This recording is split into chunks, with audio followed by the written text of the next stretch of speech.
Hi there and welcome to What the Kink, the BDSM, kink, sex and sex work podcast exploring all your biggest fantasies. This week we're going to be discussing consent.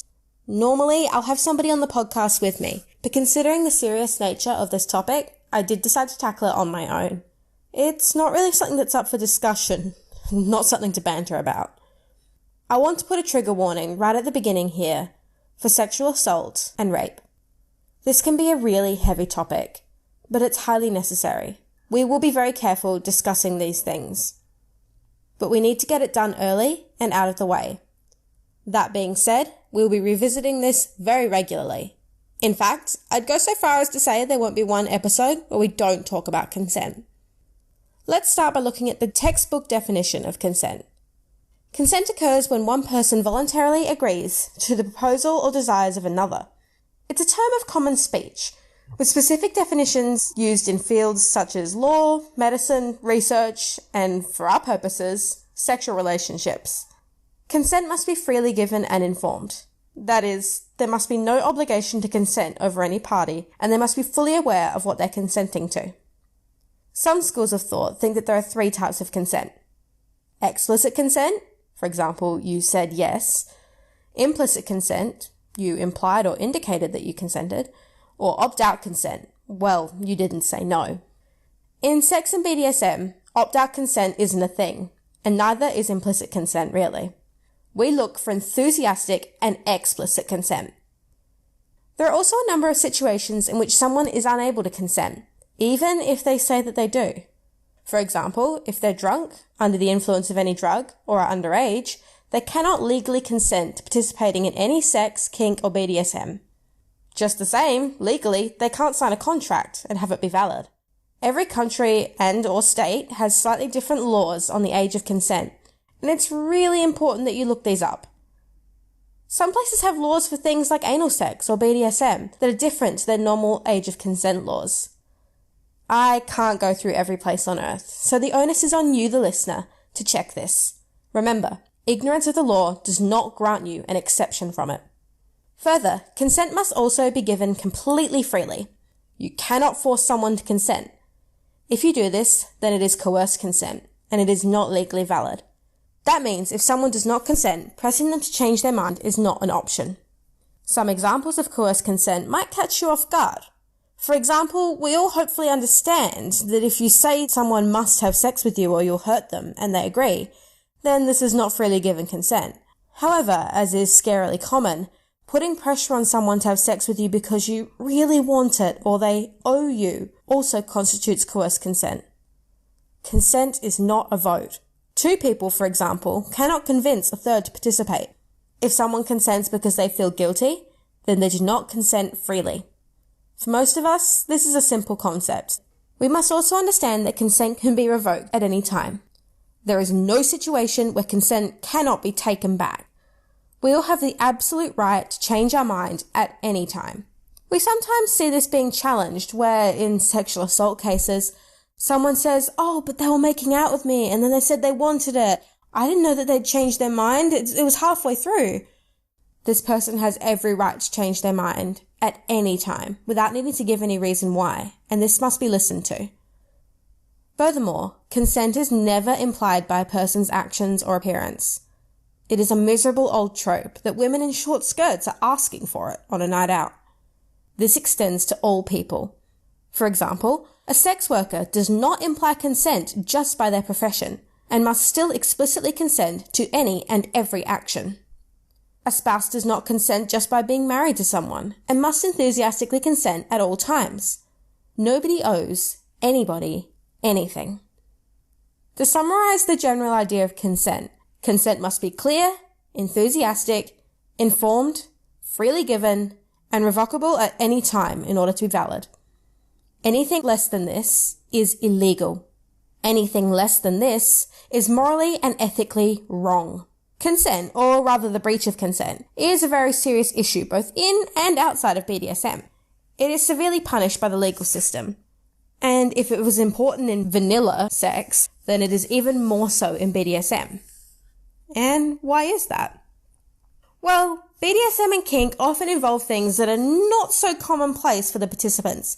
It's a wide and deep world where we're often dealing with things that you may not consent to outside of that specific context. For this reason, among others, the BDSM community takes consent very seriously.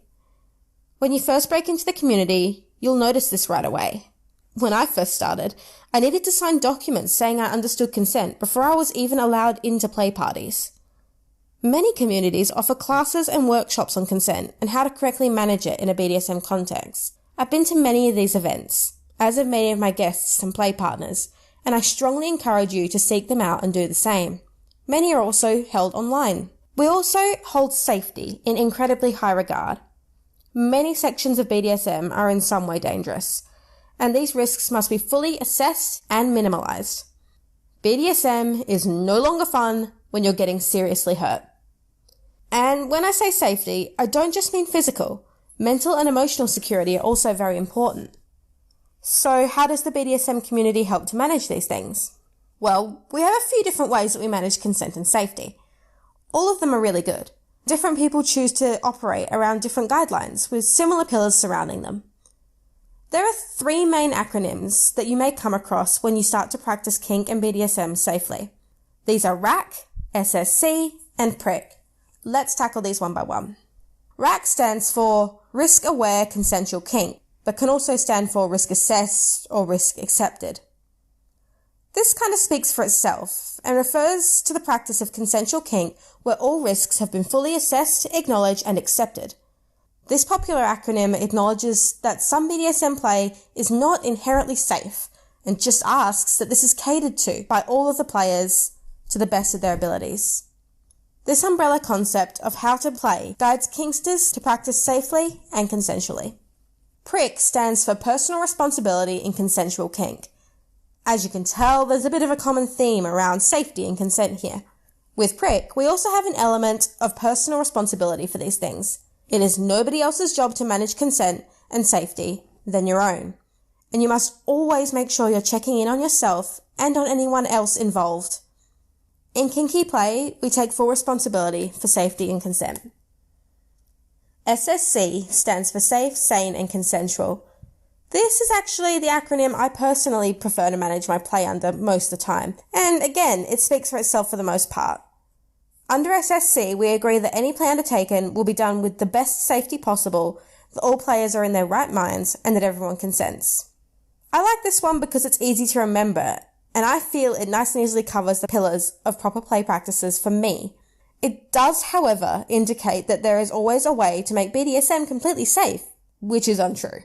For this reason, RACK is most commonly used over SSC, and you'll probably find that in your community. As you enter the BDSM world, you'll hear these acronyms a lot. If you're not hearing them, that's your time to start questioning the group you're playing amongst. Bring them up yourself, perhaps, and check that they do have these pillars of understanding in place. Maybe they have something alternative, but they have to have something.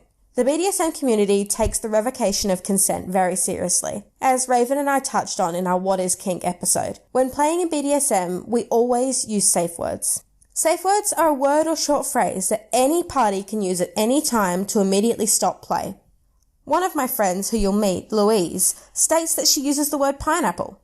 She uses this because it's a word that she would never normally use during sex.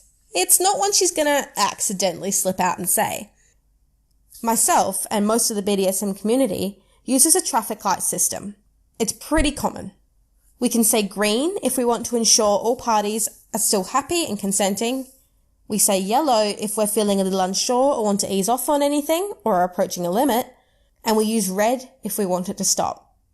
Red always immediately stops play and pushes the scene immediately into aftercare and discussion, a topic I will be covering in a few episodes' time. Anyone involved in a scene can use a safe word. It is not reserved for subs or for anybody else. Furthermore, calling a safe word should not be a goal. That is to say, a dom shouldn't aim to push a sub so far that they safe word.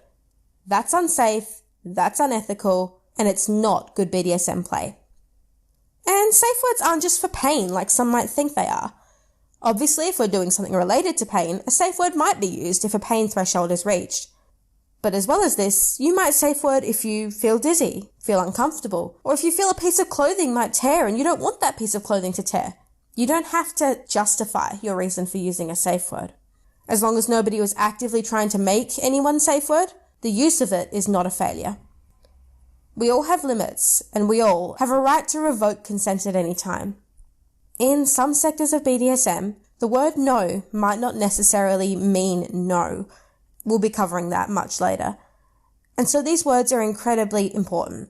Where a player is gagged or otherwise unable to speak, alternative means can be used, such as a specific body movement, a tapping out system, or something similar. These things must be discussed before play and be very clear, and everyone involved must be fully aware and not under the influence of anything. All parties must be able to immediately cease play at any time and must have the right set up in place to do this. For example, when playing with rope bondage, one must always have shears nearby to immediately release the ropes should they become dangerous or if any party calls a safe word. And a side note on medical conditions, if your play partner has a condition that means they might need medication, an inhaler or an EpiPen, make sure you know where it is and that it's easy to grab in an emergency. What we see here is the safest possible play, sane play, and consensual play. All play should begin with a negotiation, not only of what acts you'll be participating in, but of exact details of what might happen. What are the other party's boundaries?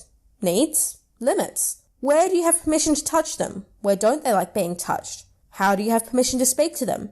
Do they have any medical conditions that might affect play? Any preferences? It's always best to be as blunt as possible in these negotiations so there's no room for ambiguity. And another really, really important thing to stress is that no negotiation should be taking place mid-scene, as mindsets can shift. For example, submissive types may go into something called subspace, which we'll be discussing. In subspace, you cannot necessarily provide informed consent, as it is an altered state of mind and being. Do tune in to our episode on subspace and aftercare. It is important to understand boundaries and limits before play, in case a person doesn't feel able to safe word, or is not in the mental place to do so, for example, when they are in subspace. If you're looking for clarification, here's this 8-point checklist that might set things even clearer for you. I'll be putting a copy of some of this information onto our socials too. Check in with it at any time. It will always be free and accessible for you. The 8-point consent checklist. Number 1. Consent needs to be the main aim of the conversation. It can't be goal-orientated, and a discussion of consent should not be just a means to an end. Number 2. Informed consent. Does everyone know exactly what is being suggested? Number 3. Ongoing consent. Keep everyone in the loop as more information presents itself. 4. Relational consent. Everyone brings their own needs to the table. 5. Separate consent and wanting. For example, you might actively want to have sex with someone, but the situation might not be ideal for you, and you have to consider that in your consent, rather than just the pure wanting of the act. Equally, you can consent to something, but not necessarily want it. An example of this in day-to-day life might be that you don't want to go to work, but you do consent to it. Wanting does not always equal consent, and consent does not always equal wanting. Number 6. There are multiple options beyond yes and no. The outcomes of a consent discussion are not binary. If one person wants one thing, but the other wants another, always default to the lesser option of the both, so that both parties can be happy. Is there a way you can meet in the middle to an agreed upon activity, for example? Number 7, power awareness. Are there structural power dynamics in play? It's easy for the less structurally privileged party to feel that they can't say no. Some examples of this might be race, gender, class, or experience on the kink scene, even age. These things can all come into play here. Number 8, accountability. Are you open to the discussion with the other parties if things go wrong? Are all parties prepared to accept fault and learn from mistakes if they happen? It's important to accept that pretty much everyone will unintentionally break consent at some point, and it's not necessarily a reflection of your moral character. Mistakes can and do happen. The most important thing is accountability. Consent violations should always be acknowledged as and when they happen, especially to the person whose consent you violated. It's never up to the violator to decide what was or wasn't consensual for the other person. Consent is the cornerstone of BDSM. You won't stop hearing about it. I'll be mentioning it in every single episode, and I will remind you of it at every opportunity. I cannot stress enough how important it is to fully understand it before you even consider playing. Breaching consent or failing to obtain it in any way is not only illegal, but morally and completely unethical. I cannot put it any more bluntly than that. Consent is key. Thank you for listening to this more somber episode. We'll be back to our normal programming next time with some fantastic guests and some fun content. Remember everybody, you can find us on our socials at What the Kink Podcast on Instagram, at What the Kink Podcast on Twitter, What the Kink Podcast on Facebook, and you can get us on our Gmail, mistress.venus.adl@gmail.com. Until next time, stay kinky.